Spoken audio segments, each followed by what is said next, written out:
5 seconds, yes.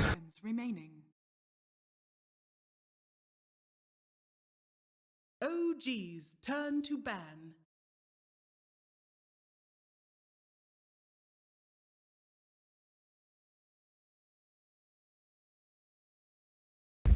And here we are, back after a short break with EG versus OG. This proves to be, well, it hasn't proven to be, looks to be one of the better series for today. Yes, and it's not just about the quality teams, it's also about the fan bases. I think this is going to be one of the more contentious. You got the EA, the NA versus the EU.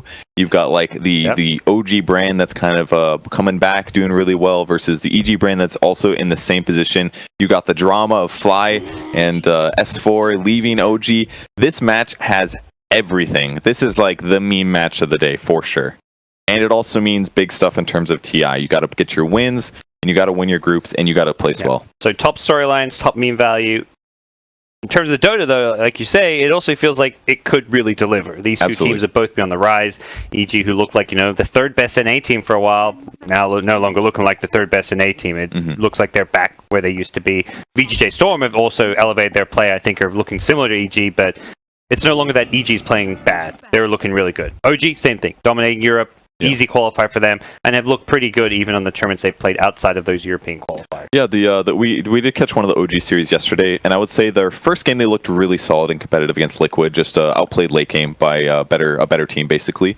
In game 2 they got kind of stomped all of a sudden. It was like the game ended pretty rapidly, so slightly disappointing performance I think for OG fans yesterday. But still look like a around 8th place team maybe on OG side is probably what I'd say. Maybe could go higher or lower depending on how they stay as a pattern team so far. They finished day 1 with 1 win and 3 losses, which sounds bad, but 2 of those losses were to Liquid, and the draw was against someone else good, LGD, I want to say. Yeah, which is super respectable actually. Yes. Especially if you don't watch those 2 Liquid games, I think it'd be very easy to be like, oh, one of them they got stomped and the other they lost. Like totally, they did bad. But yeah, I would absolutely agree. OG is not bad. It'll be interesting to see if they can do well against EG. But I think this is our first EG game, right? Yes. In terms of OG's group, they're playing probably the 3 strongest teams first. Yeah. That must LGD, Liquid, EG. Would you think that would be good confidence-wise? Be like, get the hard stuff out of the way, and then... But at the same time, like, you would almost want to wait until you can see their meta really well, and then take some crucial wins, perhaps later in the groups? I think that never feels good to... Like, if they go into day 2 and they're like, shit, we're 1-3. Like, we have a losing record. That doesn't feel good. Even though you can tell each other, look, we played the two scariest teams out in group. Because then you also look at LGD. I think LGD's record is like 3-3. It's actually not that amazing. Yeah. So there's some teams in this group who are actually, like EG, who like you go into this day and you're like, okay, we're 1-3, let's get some wins today. Oh, we're gonna verse EG, who's first place in this group, I want to say. Yeah, I mean, it could also just be that some of those live teams like LGD are really just like a 5th or 6th best team at TI rather than the expected 2 or 3, maybe 1. So I don't know. OG's gonna open Tiny. This is definitely one of the heroes they favored a lot in the last couple days. For multiple reasons, gives you map pressure with Shadow Blades, Blink Daggers, things like that. The laning stage seems good and against a lot of matchups. And you can also hit buildings, which seem to be useful for them. So they'll play it around. Anna played it sometimes, Topson played it other times. It feels like a good opening for OG that's fairly safe. Always a team that's kind of valued those flexible heroes that can go multiple lanes, which is exactly what Tiny's going to bring to the table. EG, they're going to get the Necro. Will they get the Shadow Demon with it? Because I don't know if these Western teams value that as a counter to the Necro as much, but that's exactly what we've seen out of China in a few games where you don't want to give Shadow Demon when you pick Necro. I would say it's not the most typical hero for OG. I feel like I haven't seen them play it very much. Usually No-Tail sitting to a more self-sufficient support, with the exception of his Enchantress game. That was a little interesting. Played very well. So, I mean, I'm sure they can absolutely handle the hero, but I feel like they'll focus on something a little different, is my initial hunch. But who knows? The meta will always change. A lot of their other comfort heroes are gone, though. Pugna's out. That's a hero that they played across all positions very often. Seb playing that, played very well. Topson in the qualifiers, was a big fan of the Pugna. And EG going something a little bit more expected prior to the tournament, like a CM Necro opening.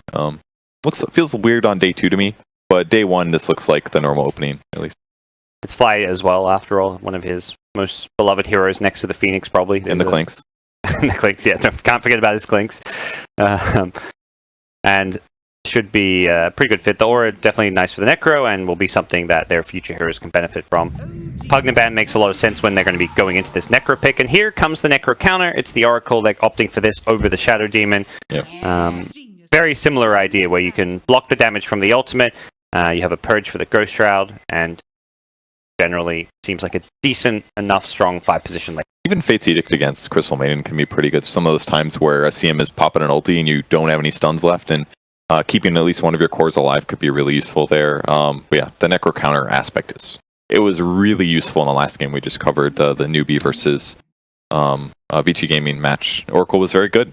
A little weak in laning stage, kind of weak pre-3. Once you get 3, he starts getting online level 4 and onwards. Oracle is a pretty solid support. I think it's most likely to be No-Tail playing it, but I could definitely see Jarek's for Oracle as well. Just is going to have some gank issues later, so I imagine it'll be a 5 for OG over here. So bans, we see an Alchemist, hero that EG was using successfully in their mid lane, and EG taking their time, maybe thinking about kicking a power supply over. Buy themselves a couple more seconds. I don't even know if that was a newbie or Vici. I don't remember which one it was. Who's disconnected? Vici, who lost their power. Okay, all right. Allegedly kick their power. That's the old Dota 1 strat. Yeah. Yes. Oh, we're losing. Disconnected. Yep. Oh, what do you know? We got to remake the game. Yeah. Good old days. Enigma ban. I'm actually comfortable. I like watching Enigmas, but after that last game, I'm going to need a couple days off. I think maybe a couple matches off till I want to see another Enigma game. It was just too painful. Too painful. You're hoping for more. Yes. What a world we live in where OG are the ones banning Alchemists. I guess so. Get to that point. Yeah, I mean, it was definitely one of their power heroes. I mean, everybody talks about the illusion advantage that they always really liked, and they did pretty much directly with all their major wins. They directly resulted in nerfs to illusions hitting buildings. Yeah. Absolutely. And that was even pre-Shadow Demon days. Yeah. Well, the Alchemists specifically, because that was a hero that teams were like, 4th or 5th picking to win games. They were just OG were like, we're gonna first, and it's always good. Yeah. But Sumail played Alchemist in day 1, so I think it's something EG have shown that they like to play. It was actually an Alchemist with Clinks and Ursa. Very unique draft in terms of the core heroes they had, but no Alchemist, no Clinks as well. Going to be going EG's way. It's one of the cool things about a lot of those heroes that are trending right now, like Clinks and Ursa, is that they do have the potential to have really strong matchup wins. Maybe I'm just thinking a lot about lanes and matchup wins right now, so maybe that's why it feels like it's more prevalent, but it does feel like that's so much about heroes right now, so that's why they're trending in the first place. So maybe I'm chicken and egging my explanation here, but I like the Ursa pick. It's good against Tiny in lane. I felt like we did see a lot of Tiny versus Ursa, I believe, yesterday when OG played Liquid, but it felt like it was decent both ways. It's like, obviously Ursa is very good in lane against Tiny, but it felt like at the right time Tiny can show up and chain stun an Ursa for like 2 seconds basically with ally follow-up and just kill him. So, I don't know, did you feel like the matchup is... It doesn't feel... No, yeah, I don't think it's like, oh yeah, Ursa's going to be a great counter. Ursa has a game because he's against a melee core, which, it's way better than versing a hero. You're not getting kited around, but like you say, Tiny has his moments where if he gets the initiation off and catches Ursa out of the enrage, he's going to blow him up. So, see how it pans out. So maybe one place that OG is now limited in their lane matchups, knowing they don't want to lane against an Ursa. Matoma Man, I'm sorry, different team, but the blue teams, they will kind of blend together. But Matoma Man did a really good job on the laning stage. I imagine EG can do the same thing. Yep. Clink's ban, Weaver was the other ban as well. So probably Weaver ban, expecting the Ursa pick, I would have to guess. Weaver very good against CM2, arguably. Frostbite's a little annoying, obviously, but a lot of the cases he'll just kind of shake that off and finish off the CM kill. So OG's other expected heroes, it feels like most of the typical ones are gone. Go for a Centaur, that'll be Seb's hero. OG really likes Centaur. Why would you say that is? Because they were getting banned against him yesterday? Yeah. They ran along the qualifiers, or at least a few times? I guess that's kind of a good question. The hero has decent win rates. I mean, my weather vane was kind of based around Sunsfan always complained that Centaur was bad, but his win rates have been fine. He can lane well. If he gets a lane advantage, the right usage of your ulti can be super amazing for helping you escape fights. I think in the case of being against an Undying, it's pretty nice to have Centaur too. He drops Tomb in the right situation. Maybe if you can disengage, you do take that. But it's maybe another pair stun with stun thing as well. Like another Blink hero, he can get stuff done. PD also against the Ursa. If you're in a bad spot, everyone can get away from that. Until he gets Masher. Yeah. I love Undying as well as a hero. It's one of my favorites to play in pubs right now. Very good at winning lanes. Should be good against Tiny, lowering his damage, lowering his HP. And melee heroes against Tomb is going to be a bad time. And Tiny just has really bad attack speed anyways. In a lot of ways, maybe that's one of the reasons that Undyne feels so good in this game. So the offset by Oracle's disgustingly low BAT, perhaps. It's like 1.3 or something. The Oracle does have, yeah, Fate's Edict could be helpful against the Ursa this game, although always that's true. Spell it off, I guess, with his ultimate. That could force like a very early ultimate. Yeah, and a lot of times he's going to pop it early anyways. Yeah. Oh, that's a OG hero of old and also of new. So, kind of interesting this game. Where do you see the value? It doesn't necessarily counter anything. It can elongate the game. You can get some like magnetic fields, but you're up against an Ursa who's melee, so most of the time it's not a problem. I think, just feel it's a strong hero. I don't think it's like any like, oh, it super counters anything. It's pretty good for killing Tomb. You've got obviously the double hero. You get the attack speed. You've got good range, particularly if you go for a Dragonlance build, which I think we're seeing this more like fighting Maelstrom, Dragonlance, no Midas, Shadowblade, definitely. Shadowblades. The Blink Daggers become quite popular because you go for this Blink Hex later on. Really? So they're skipping Midas? I feel like when I saw it in pubs a couple days ago, I was still seeing Midases, but I can see the benefit of skipping it for sure. Yeah, I've seen a lot more no Midas on Arc Warden. At the summit, a few players were doing it, and also like some of the pros I've seen in pubs as well. There has been some Midas and then some who just go straight Maelstrom. Okay. And I guess some of the weaknesses that he has in these matchups should be a little backed up by Oracle either way, because that's kind of the scary part about Arc Warden is when people get on top of you, it can kind of just be your death. But if Oracle's sitting behind and he has two ways to cover with his ulti and his second skill, maybe that'll be enough for Arc Warden to be valuable here. Interesting. They last met Invoker. They're actually expecting a support Tiny, something Derek's could play theoretically. Yes, I think I've seen that before. Thompson's Invoker has apparently been doing very well. I think I heard somebody talking about it yesterday. But it's fantastic. He was like Quaswex. Often being banned against them like very early on. I'm actually surprised to still see it in the pool, but I guess you just don't want to commit to your mid that early on in the game.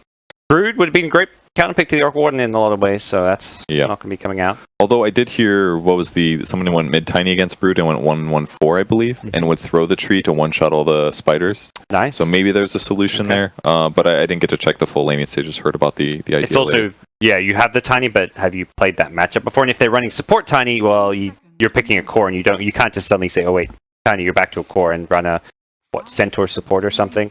Yeah, that's a little flexible there. So we're looking at probably a Thompson hero. Anna feels a little bit more like an Arc Warden player to me than Thompson, perhaps, but I'm sure both can handle it. Arc Warden is like one of those slightly weird heroes. Maybe he's too boring now because his item build has been so static for a long time, but I want to see some Thompson cheese. Speaking of which, he's really let me down with the voice chat lines. I really thought I talked him up a lot with his hero chat lines. I have not seen very many. Maybe his team told him to focus or something so they can win TI. I'm not sure. Maybe he's nervous. Something changed.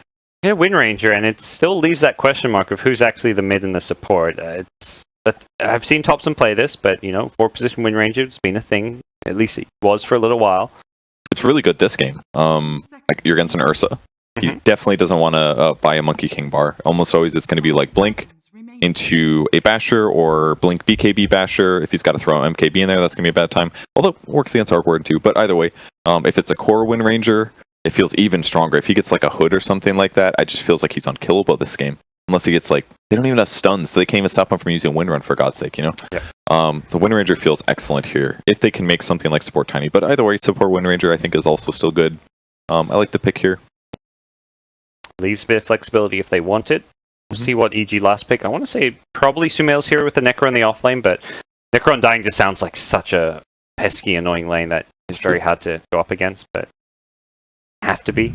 Imagine he'll want something to match up there. It's going to be a Storm, so good against Arc Warden. You can gap close, you can get inside the bubble, take away that evasion, and theoretically has a good enough chase if it is a Wind Ranger core. Can jump the Oracle in the backlines as well, since he's the guy that's going to save people, so you can, anytime you can get straight on top of a save hero is always very nice. I'd say it's not too vulnerable to Tiny in most cases either. Like, yes, he can do some like combo burst damage stuff, but as a whole, most of the time you'll see it coming. And then against Wind Ranger, kind of the same thing. You should be able to predict Shackles. I think this is certainly something that they needed. Although I don't know if I can enjoy this game anymore. I'm kind of physically looking at our TZ set. That hat is just breaks the game too much. My immersion it's ruined. I just can't enjoy this. Have you seen modern day cosmetics? Have you seen what else is in the game? It's a thing of beauty. Don't like Cowboy Ursa? I don't know. I'm not sure. I'm not quite sold on it yet. It's just a little too the scarf and the hat.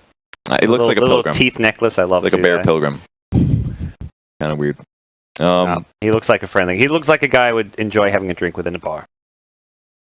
Okay. Whereas normal Ursa, I don't want to go near that guy. He's a bit scary. Okay. This is like less scary version of Ursa. I mean, he's a Radiant hero. You know, he's a nice guy. His base damage is low.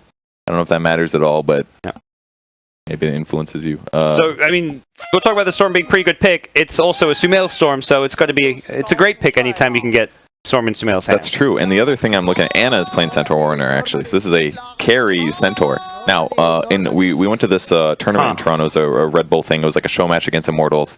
One of the games when OG was up 2-1, I believe, they picked Pudge safe lane for Anna. So he's got some experience with some atypical carries.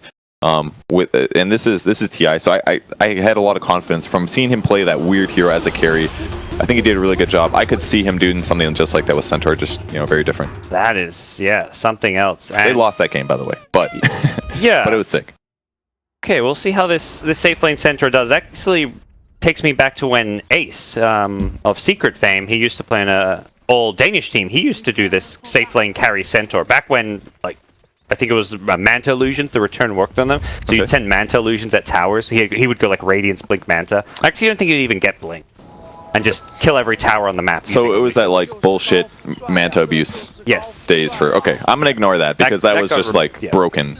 I wish it was still there. I just wish that the damage reflected was a percentage based on like the illusion, you know? Yeah. I feel like that would be better. They are going for a smoke here. A little abnormal, actually, the way they pass it, but Arteezy... Oh, if he was an inch to the left here, this could have been him spotting anytime. There's a toss forward, and now the stomp. Oh, this reminds me of the good old days.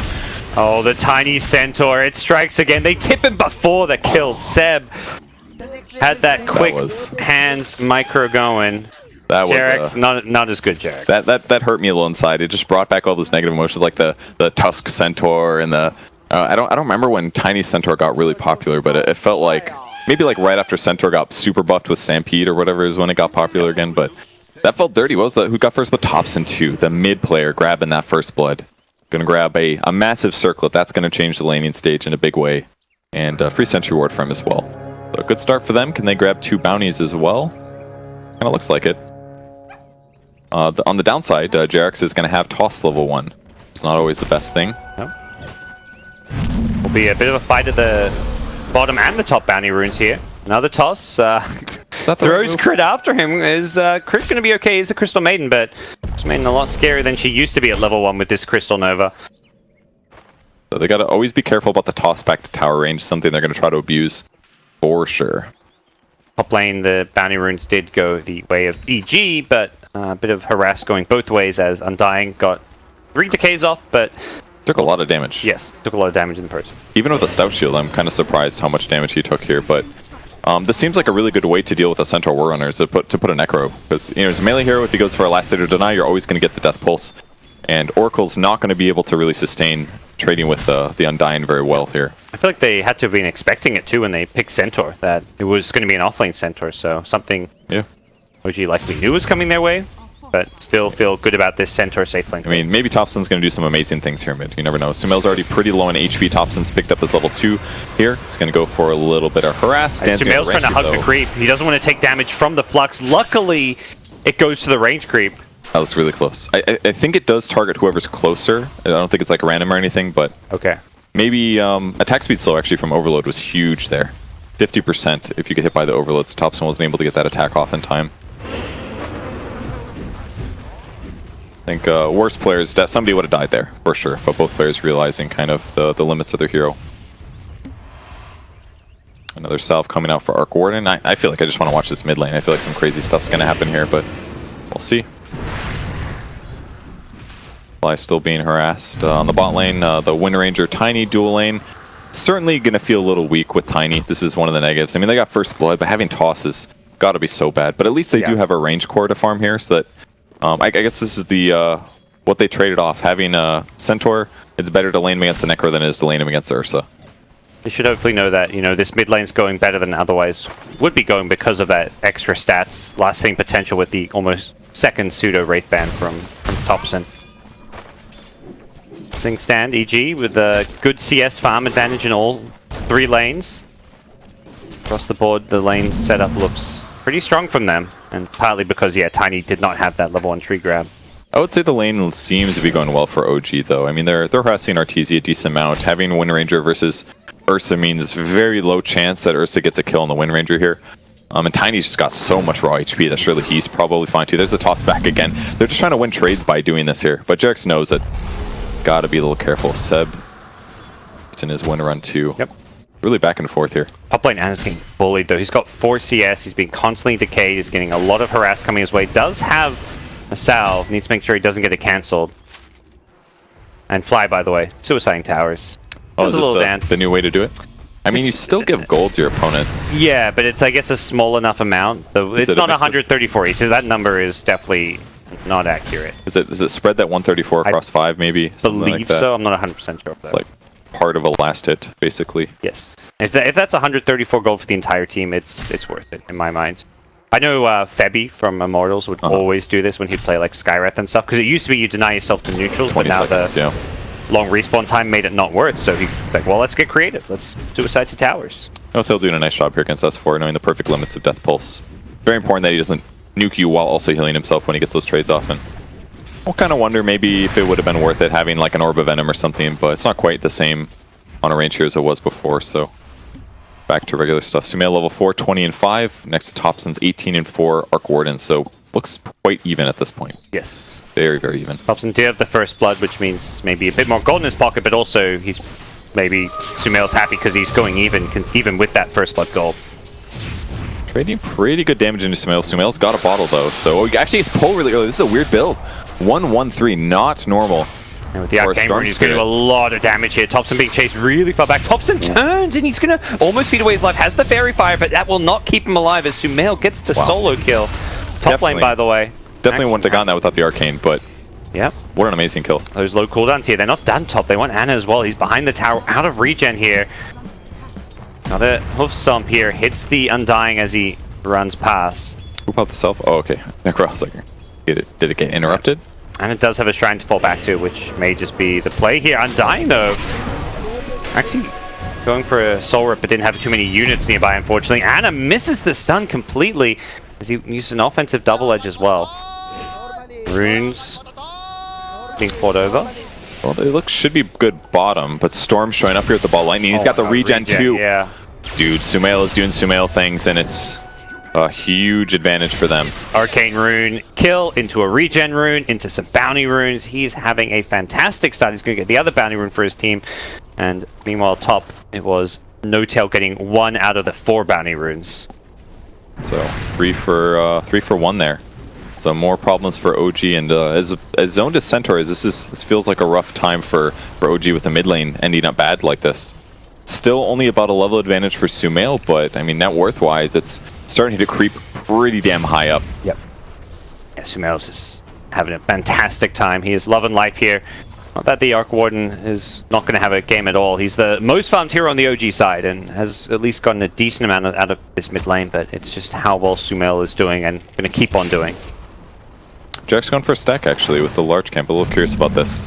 Power Shot's not the best at clearing, so it's a little interesting to me, but the Ranger using Wind Run to get out of here. A little scary actually, especially with Earthshock, because they just offset some of the Wind Run slow with Earthshock. They can actually chase him for quite a long time. Some big pressure coming in top though with the Siege Creep spawning EG.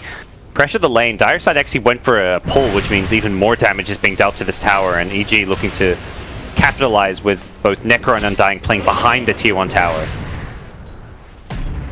Does get the stun on Fly though. This is going to be a lot of damage trade. He should be fine unless No Tail shows up at the right time. He's got a nuke in 2. Going to be close, perhaps. And it's getting really low though. This magic stick is mega value, but at the same time, he's also constantly getting harassed low and low. It's like Jarek Stein to a neutral. Yeah, he actually...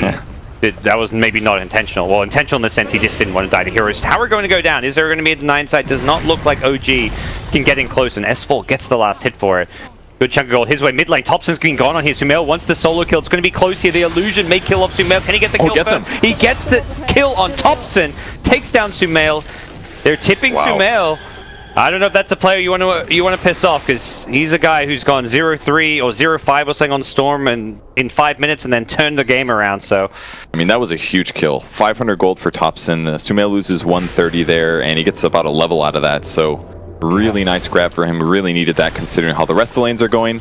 Sumail went all in for it, but luckily Topson had the Tempest double and has also got points in his first and third skill. Not getting any magnetic field. It would not have really helped him when there's a storm on top of him. And on top of that, Sumail perhaps overextending, thinking he had these raindrops to block a lot of that magic damage. Yeah, but all the spark rates, I'm sure. It's a lot of magic damage sources. Pretty high HP on this hero, so... Bottom lane, there was a Shackle on TZ, the Avalanche, the neutral creeps. Jarek's tossed Crit into the neutrals, but luckily Crit, he dodges the power shot.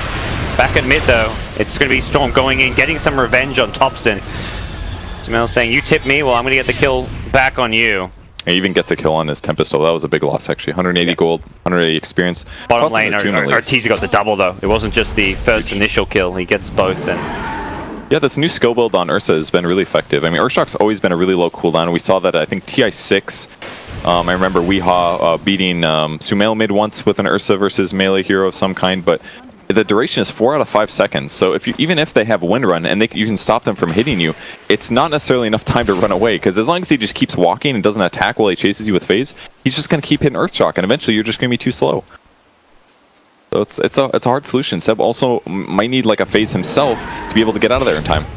Oh, nicely played. There's a ward there, and he knows it. He immediately pings Arteezy, gets shackled. Not level 60, he's so close. He gets it from the creep. He pops it before the Centaur stun. Arteezy, nicely done by him. He still could be in some trouble here. The Fate's Edict actually blocking a bit of the magic damage. Arteezy turns, gets a kill. Necro shows up as well to get a second kill and has gone down. Jerix is being chased down as well. S4 can't keep up to him, but they can go for 7 instead. He's being chased down by Sumail, who has a haste rune that wears off, but that's not going to matter as he's still got 1 overload charge. Dude, these Sumail runes have been so big. Necro's in a lot of trouble this time, though. Being tossed back. He's got a Ghost Shroud and Fairy Fire here with the 1 charges. He's getting close to the creeps. That means the Flux is not going to do quite as much damage, but he still will go down to that last Spark Wraith. Crit going for the Freezing Field on 4, but he's not the hero CM that he hoped to be. He will not get any kills and will beat away his life, but it's still EG with a fairly sizable lead early on, despite giving away a few kills there when chasing. This is the Topson urn. Okay, I think I've...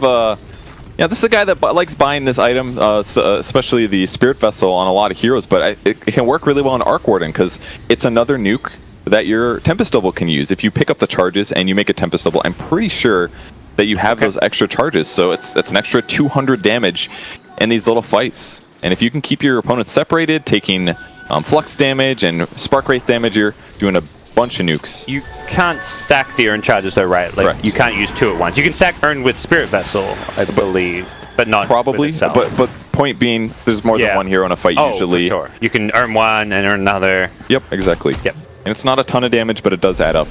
Yep. Kind of interesting. All in mid. Sumail looking for the kill on Centaur. He goes for the Stampede, but he'd already been caught by the Vortex. He's trying to hit a stun. He actually does get it just after he dies. Fortunately for EG, they won't be able to get Seb as the second kill, but they are quite happy with just the Centaur. Elsewhere, Crystal Maiden goes down bottom. Topson has gone in behind the towers. You mentioned these Urn charges. He's looking to use them. Needs to get Flux off. He does. Yep. There's the offensive Urn onto Arteezy. Does not have the Enrage any longer, and he will go down. Nicely played by OG with that aggression down in the bottom lane, even though they do lose Centaur at mid. Yeah, OG hasn't had any control over the top lane, but they're definitely doing a good job in stabilizing mid and bot. Now Topson's sitting at 5 and 2, whereas before it felt like he was just really significantly far behind. Still big net worth loss. There's 2 strong cores on EG's side, and only one that's sitting really good net worth on OG. Yeah. Both Centaur and Wind Ranger having slow games and rough starts. S4 at top is taking a tier 2 tower. It's gone on his own. That's not something you would expect to see at 11 minutes in, but OG have been too busy in both mid and bottom lane, like you said, stabilizing these lanes that they just can't address top, and S4 is punishing that fact. So rotating around, the one hero that's really lacking is probably Wind Ranger right now. I mean, he's not that far away from the Ursa, but I'm sure I'd love to see like a fast Maelstrom here. He's queuing up phase afterwards. I think this is the right move. Phase is sometimes really needed, but he definitely needs damage, otherwise Focus Fire just is a pretty dead ultimate. He's going to try and do what he can to defend the mid lane. Thompson shows up as well with the fluxes onto Sumail, who's trying to hug his Crystal Main to take less damage. Oh, great toss back here. Jarex wraps around and they get S4. There's the old chat, the busted. He knows he's got S4 maybe. Can they bring him down? Have they got the damage? S4 will give away his life here, but Jarex has gone in a little bit too deep and will pay the price. Yeah, way too deep. His team got the great kill, but it took a lot to kill that Necro, so... Yeah. Great toss back though. The fact that he wrapped around there basically gives him a free blink dagger as his opponent retreats. Seb wanting around with the ball lightning. Wants the free power shot. I thought that was a little Spark Wraith following Crystal Main. Just a dog. No problem. No. Settle down as OG fall back. We'll shrine up together and then maybe look to make their next move. 5-man rotation here. They're going to smoke up all together and look to re-engage in mid. But you know, that was straight up under a ward, so you just gonna be ready for that. See how they react. They're baiting fly. Maybe more of a... Sumail really wanted to get that creep wave, therefore take care of it. That's a really weird place to have a ward. There has been some fights in that area of the map, but nothing like really aggressive. I mean, they still have the tier 1 tower after all. So they were a little unexpected to have a ward there. Not too surprising, OG ended up smoking around under that one. A ward you'd expect to see like at 20 to 30 minutes, just not 13 minutes into the game. Jarex behind the tier 1, runs into the Undying, but gets scouted out himself and won't get the initiation. TP coming in. Do they see this one? S4. He's going to get tossed back once again right into Anna's son. Jarex in some trouble here. They're going to blow up the Necro absolutely immediately. Jarex getting false promise to keep himself alive a little bit longer here. Thompson's already got himself a double kill though, with crits Crystal Maiden going down. The Stampede used just to disengage. Jarex will not be kept alive, as it just wasn't quite enough heal for him during the Oracle ultimate, but even so, it's still a good fight for OG, who once again kill off this pesky Necro. Yeah, the way that they're starting these fights is pretty interesting. Like, Tiny's always in a wraparound position, ready to toss somebody back. I'm just kind of surprised that the Necro went for that teleport there. I think EG thought they could defend him better, but they saw the Tiny behind the tier 1 tower. They put the sentry there, they spotted him. No Tail gonna be able to heal himself. Gonna take physical damage here, but lose the clarity. Successful. Okay. Bit low on mana here. Had some 1 charges, but gonna get hit by the power shot. Shrine is available, luckily. Hobson still wants to chase this one. The Spark Rate's being dropped. That wasn't going to catch Sumail. Luckily, can utilize this Shrine, and that will deter OG from chasing any further, particularly with those extra TPs coming in. Yes, and ultimately delaying this until Centaur gets a Blink Dagger is the goal for OG right now. They're definitely creating a lot of action. Thompson's the big net worth leader now, making things better for his team. I mean, even having Tiny as a support, 30% status resistance feels really good, actually. With as much HP as he has. Yes, he's got small amount of armor, but it feels good. Oh, bounty runes being fought over. Fly wants it, but he may pay for it with his life. No, they're not going to force the fight here. Anna actually could be in some trouble. He does not have Stampede, does have the hood to block a bit of damage, and Sumail's actually used up all his mana to go for this one. Coming in from behind is Arteezy, though, and that's going to chew apart No Tail. The Stampede comes up, and it's too late. Anna's dead to the Reaper, and that's 46 seconds on the sidelines. Thompson now. Tempest double available. May want to turn and fight this one. Has a force staff to do some chasing with his illusion. I don't imagine he wants to go charging in with his actual hero, and just gonna watch EG gather in this mid lane and try and do some extra harass. We'll slow things down a little bit. Yep. Slowing down the push with those fields. Now we're getting down to deny range. I think at this point you're just hoping to deny it if you're OG, and they should be able to do so. They glyph it. I think they were worried about that siege creep sneaking a last hit in, and I mean, it's a lot of gold if you don't get that denied. It's like 120 to each enemy hero. This can really add up. Oh yeah. Right.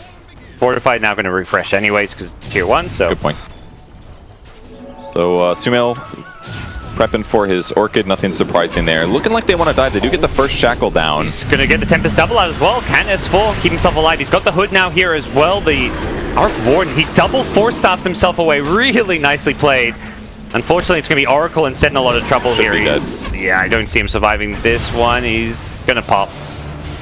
As Sumail flying in from afar was looking for Thompson. Change target, went for 7 set because he can get Thompson as well. And Sumail shows up from nowhere. He was like halfway across the map, and he comes in, cleans up with a double kill. Tiny's like, what can I do here? He's got the angle coming in from behind once more, but doesn't have a blink dagger. Neither does the Centaur, and that seems to be a big issue for OG, as they just don't have these blink initiations. That was a huge fight. Yeah, the last like 5 minutes, I felt like OG had control, but then a couple of good maneuvers. Arteezy coming from the back when they went for those bounty runes, and now this engagement as well, grabbing the heroes they need. OG's having a little bit of trouble taking a great fight, and it's very low in this Roshan pit, but OG going to get there too late. Sorry to interrupt you. No, it's okay. They just don't have blink daggers. That's the issue here. It's they're able to do these like long range slow initiations, like maybe get a toss back, but that gimmick has worked like 3 or 4 times to great effect. But now they need like a blink stun of some kind or a blink toss back. Because now as long as EG has, I mean, there's less things to play around. Most of the big objectives are gone. So now EG is more just kind of on the map, and it seems like it's harder for OG to actually play around it as a result. Maybe they weren't expecting to lose the laning stage as bad, but at least they've got the blink on Centaur now. They can start landing some initiations and get some follow-ups. It's very much about a reliable, consistent initiation, because something like a Shackle Shot, if you hit it, it's nice, but that's not always going to happen, and forces Windranger to position herself sometimes awkwardly or too aggressively. Absolutely, and he's maxing out more Shackle than Windrun, which I think is the right move. Just because there's a Storm Spirit, you got to lock that guy down and get the kill, and longer duration is going to really help out there. So. The Storm about to complete an Orchid. Not going to help him out against these aggression from OG with the blinks and the stuns, but it's going to definitely help him out as far as finding kills on people like Arc Warden, like the Windranger, or the Oracle. Yep, that's in a team fight almost the ideal target to go for first, because anyone else you go on is going to get saved. Ursa going straight blink Basher like expected, so you can end up getting some solo kills here. Haven't seen Arteezy too often. I feel like I haven't caught him in the camera much. Seems like all the action is always somewhere else. Then he shows up with a fight and goes off to farm again. Typical for him. He's able to keep his farm level up, and it's a 3k gold advantage for EG. It's moderate. Some of that's certainly tower based, but kills, map, everything. So good position for EG right now. Yep. We'll see whether OG is eyeing off some kind of maneuver here. Yeah, they're going to smoke up this one, not underneath a ward. They've got okay vision, and it's really just one observer ward in the enemy jungle that's giving them some info as far as what's going on, and No Tail's got 2 wards to carry along for this smoke gang. It is gonna spot them. Okay, yep. Now they're in. I believe they saw Sumail for a split second there farming that neutral camp. Right, they see crit now. Can they get the blink stun? They put the ward on the high ground here. They go to Crystal Maiden. Storm immediately counter-initiates with Arteezy blinking as well, but it's a perfect shackle on 2! Ursa as well as Storm. They melt, but Storm does have an Aegis. He's going to come back for a second life here, so EG still looking good here. Sumail on his second life goes balling in, catches out the Oracle as well as Thompson's Arc Warden on the back lines here. Thompson, he's just trying to TP his hero out of there, but he TP. He TP'd to the tier 1. What's he thinking? He's being pinged here. Crit going to give him the tip. It's EG's turn to turn it around. They hadn't been tipping all game, but they'll tip that one, that's for sure. Oh, that's a painful mistake. He must have clicked the ground, maybe uses quick cast or something, but he could have been in the fountain healing. But ultimately, again, the same thing happens. EG anticipates where the roam is coming from. They smoke it. They get the scan detection, and they just threw the CM up there. And I was like, how's the CM not die? He's got level 10. He has that. He's a cloak. He's got the health talent, and he just tanks the nukes. And they just go on the back line. Tombstone makes it hard to fight. The Shackle was great and gave him some movement, but with Sumail getting this far ahead now, just so easy for him to die for the back line. Yeah, like when Sumail balls in and Arteezy blinks in and they instantly get 2 heroes shackled, you think the fight could go better for OG, but the problem is Sumail goes in first because he knows he's got this Aegis. So if they throw all those spells at him like they did, fight's going to go fine. Meanwhile, Arteezy, he popped in Rage, so he blocks all the damage. So these 2 heroes that got disabled for a huge ass time actually doesn't win OG a fight on its own. They needed more than that. And OG's damage is still not very easy to do anyways. Like them getting a 2-man shackle, yeah, you can do some like Avatos kind of stuff, but past that, it's still a little bit of time until Arc Warden is dealing a lot of damage. He went 4-step first because he's against a Storm. He's going for a Maelstrom now. He still hasn't finished it. So it's like, even if they get these great team fights, you saw the damage issue. They can't easily kill a CM on the high ground. Obviously, there's going to be a problem here. And they might find tops in here. Smoke break. Instantly blinks in, gets the force out away, but Arteezy, even without the insta-bash, will easily help his team and Sumail get the last hit on that kill. So tough loss there. One of those moments where his team is not really showing much on the map, and as a result, eventually EG is going to go look for a kill somewhere. And looking at the tri-camp was one of the more obvious spots, and they had a little vision here as well from before, so ended up catching the enemy hero farming. You're just going to split up, farm multiple lanes, and also try to find kills on these multiple lanes. Sumail can kill almost anyone with his Orchid. Bottom lane, Arteezy can kill almost anyone. They're going to get the Orchid initiation. He balls too far, in fact. He didn't quite know where Seb was, but he's got the backup from the CM and will still get the kill. Meanwhile, bottom lane, Anna needs to be careful. Arteezy, okay, he actually blinks away from Arteezy, but Arteezy can follow it up with a blink of his own. Doesn't get the bash once again. RNG just not there for Arteezy, who's now going to get followed up by Thompson. Arteezy does not have the Aegis. No blink available. He's just going to turn and fight, and fight he does pretty damn well. Luckily for Anna, there's an Oracle to back him up. That was a little close. He'll keep him alive for sure. Big heals on him anyways, and still a little scary, but definitely still possible to kill Ursa. Once he finishes his BKB after this, he's going to be absolutely fine, I'm sure. Doesn't look like he has one picked up just yet. Almost a Blink Dagger on Jarek's too. The laning stage was a bit mediocre. The early team fights were great, but you're definitely feeling the losses of having a support Tiny in the last 5 to 10 minutes. But once they get the right-click items, Maelstrom's on the way for Arc Warden, but it just feels so hard to play against the Storm this game. He got way too much trajectory from those mid-game fights when he got that double kill and stuff. Like, Orchid is just going to hard counter Wind Ranger for a long time. Normally you have a better trajectory than this, like a faster Maelstrom into a faster BKB, but he's just starting it now. I think they were hoping that this Wind Ranger would kind of have a more dominant laning stage, but that just wasn't really the case. Yeah. Seb's farmed alright, but hasn't really followed it up with much, and has been on the receiving end of several Storm Spirit ganks. Sumail, 10 kills in the 23 minutes of gameplay so far already. Very tough for them to win fights, but at least they've got Blink Daggers now, so that's going to give them more options to initiate maybe a Avatos back into a Centaur, for example. Throw somebody out of position, kill them at the start of the fight, but kind of hard. There's a lot of heals coming from EG's side. There's a lot of survivable cores as well, and S4 looking to go, and he does get spotted though by the Spark Ray. And they actually blow up S4. He's got a defensive Yule Scepter if he needs, and Anna getting orchided up. Can't use Stampede, can't use his stuns, at least not for now. Will he survive through it? No, he doesn't. There's a Reaper, and he's dead for 75. With Oracle also being initiated on, meant that there was no defensive play from the False Promiser of Fate's Edict. EG win the fight and immediately smoke up. They leave S4 bottom. They had some wards set up on the OG side, but it's so hard to prepare for that when you're against an Ursa and a Storm Spirit, because they're just going to jump in on you, and you don't have a lot of time to save yourself. You need some, like, team fight ultimate that slows things down, and they don't really have that outside of, like, Shackles or Centaur stuns. So at some point, who's going to hit the towers? They don't really have that either because they have a support Tiny, so maybe they outdrafted themselves a little bit.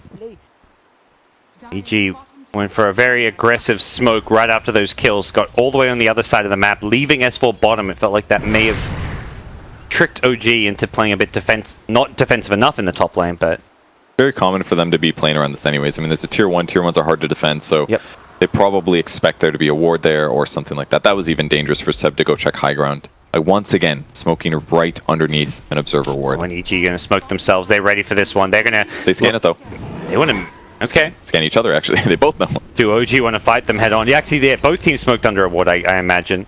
Actually, didn't see where EG smoked, if they're on the high ground or not. They were about here, so I could definitely see it like that. Maybe thinking like, oh, we have an opportunity, but oh, maybe we shouldn't smoke because this is a really obvious spot. The fact OG aren't moving with their smoke to me suggests they saw it, but here we go. Arteezy's going to go charging on in. He goes in first. He blows up the Oracle. This makes this fight so difficult for OG and the Shackle. It does land on the Storm. They do take down Sumail instantly. Buys back. S4 still looking for somebody to go and has not got the Reaper still. He finds the Yulsa cancel Thompson's TP. Great usage of that. Thompson in some trouble. He's inside the bubble. He's going to get chased down while Sumail's buyback allows him to chase down Wind Ranger. Seb hits the deck, only Jarek surviving on Tiny. Man, it took them everything just to kill Storm Spirit through the Glimmer Cape here. He wants the Jarek skill. Status ration's pretty low. He's got an Avatos maybe, but dodging the Avalanche. He's got a haste rune though. He's going to throw him away. Sumail's not going to go for it. Okay. Out of mana at that point. Definitely. Yeah, he's a little sad about that when he wanted the Rampage, I think. He didn't get every kill actually, but still EG outmaneuvering a little bit in terms of these fights. Ursa just always find the Oracle. I think you could definitely criticize Notel for his positioning in that fight. He was pretty close to the lip, but playing around a tree would have been a lot better, most likely. That way it's not as easy for them to find you. He needed to be the ones hiding in the trees. Like, I saw Thompson in the trees in a nice little secretive position. It is difficult because, like, Storm's going to go bowling in and see people, but at the same time it was Ursa who actually went in first and just found the Oracle. So still going to be a long time till Oracle gets that survivability. And that's definitely been the criticism of the hero in the matches he's been in games so far, is that if you are the 5 position you're playing Oracle, it's probably hard. Like you need to play a little bit less greedy, I think, as a 5 to make this guy work, because you need a Glimmer or a Force Staff or something like that, like an item, so it's not just an easy kill every time they jump you. But No-Till exclusively is buying a lot of Sentry Wards. This is super common for him. Maybe Jarex is going to pick up some way now so he can try to finish those items, but for now we haven't seen it yet. We do get a D ward at least for No-Tail. Putting a lot of sentries down, eventually gets one. Taking away this aggressive EG vision is going to make life a little bit easier, particularly against the Storm, who is just so good and adept at finding those long-range pickoffs. Not many of their heroes are safe against that Orchid or Lightning jump. And Arc Warden prepping for the Hurricane Pike, actually. Okay. Could work okay. Very good against Ursa. Even if like Ursa jumps on his Oracle or something, using the Hurricane Pike would be great. Push that guy 400 units away from wherever he's standing. Get him away from the team. That's really what they need to do. They need to take a fight where they can ideally initiate on their opponents, which is hard. Centaur's not the best initiator.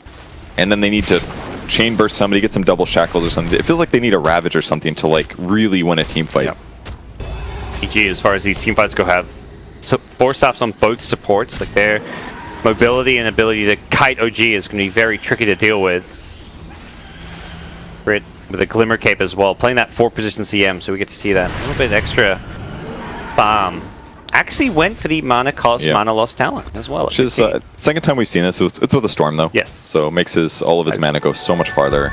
Oh, it's so good with that hero. No-Tell, immediate false promise when Arteezy jumps in, just knowing that he could get bashed on any of those right clicks. Luckily, he does not get bashed immediately. And Sumail going to go bowling and use up his entire mana pool, but with the double damage rune, he may be able to bring down Seppi. Anna gets the stun just on one with Arteezy BKBing. He dodges it. Sep going to buy back and try and take this fight. Arteezy's BKB about to wear off. Can they actually chase for this one? They don't have Centaur, who's their kind of key initiating factor. The Tiny may be going to fill his shoes with his Blink Dagger, but looks like they don't want to fight into the Tombstone. Easy, happy to play the front line here. Sumail just going flying on in. This mana efficiency does get shackled up. Still alive for now, though, and he's just being healed up as well. He's just too hard to bring down. Bowling all over the place. Bowling all over OG, who have 4 dead, only a Wind Ranger left alive who just bought back, and none of these other 4 have buyback. EG are just stomping right now. Yeah, they've had pretty firm momentum ever since they got over the cheesy toss the guy back, kill the guy out of position thing. Just feels like OG hasn't been able to stabilize. Like playing Arc Warden against the Storm feels hard. He's had to itemize in a weird way with the 4-staff rush rather than getting a damage item. And then for every other fight after that, it just seems like their opponents have team fight advantage from Tombstone and Ursa jumping on people and Necro getting a solo kill and Sumail jumping in. It just seems very hard for OG to take fights. Yep. The carry Centaur did not get anything done in the laning stage. Might get caught again here. Yep. And they get him, or will he stampede away? It looks like with the stampede wearing off, should be a pretty easy kill. As EG find kill after kill, 35 in just 29 minutes for one team. And they want Seb as well. Without the Reaper, though, that's going to be a little bit tricky, but oh, okay, nice shackle. Seb will get out there with the shackle into TP. That was a great teleport, absolutely. Instantly recognized. Meanwhile, Arteezy, he was trying to TP top, I believe, and it got cancelled by Jerax with a cheeky little blink toss, but Jerax looking like he's going to pay for it with his own life. Well, the game feels pretty much hopeless to me just trying to kill off some Tempest doubles now. It's actually crazy with the CM Aura and the Kaya, just how low cost Storm spells are. 76 for a Remnant, yeah. Yeah, it's 26% total, 24% total. Yep, no, sorry. That's pretty good. Oz math going on here. That's okay. Gonna chase down No-Tell up top. Elsewhere, he's invulnerable. Seb's dying. I know, we're gonna stay here. Don't worry about that stuff. We got about Thompson too. Still alive. Okay. The support and support action, we're all about it. Thompson died. All right. Yeah, that's fine. I mean, it's a 21k gold advantage at this point. It does not look good or possible to win for OG at this point to me. I mean, they're close to doubling them in net worth. Still need about another 10k or so, but it feels like OG doesn't have the damage. They don't have a typical carry. Executing is very difficult with the heroes they have, and against a good team, they're going to avoid that. Yep. They're not done. EG charging in. Anna gonna add one more to his tally. That's number 10. And Tiny not in much better shape. He goes down, and the voice line's coming out. I imagine OG know this one is a bit over and just trying to cheer each other up before going into game number 2. Yeah, maybe a little hard to execute with their hero matchups, but certainly the laning stage was the toughest part. Just having to lane a Centaur versus a Necro. That does not sound fun, but Necro, if I'm not mistaken, was the opening, right? They picked the Centaur in the mid game, and all of a sudden Ursa came out, and they're like, well, we definitely can't lane Ursa against Necro, or against Centaur. So, and yeah, it feels like almost like a matchup they should have seen coming as far as the lane stage goes. Yeah. Just putting a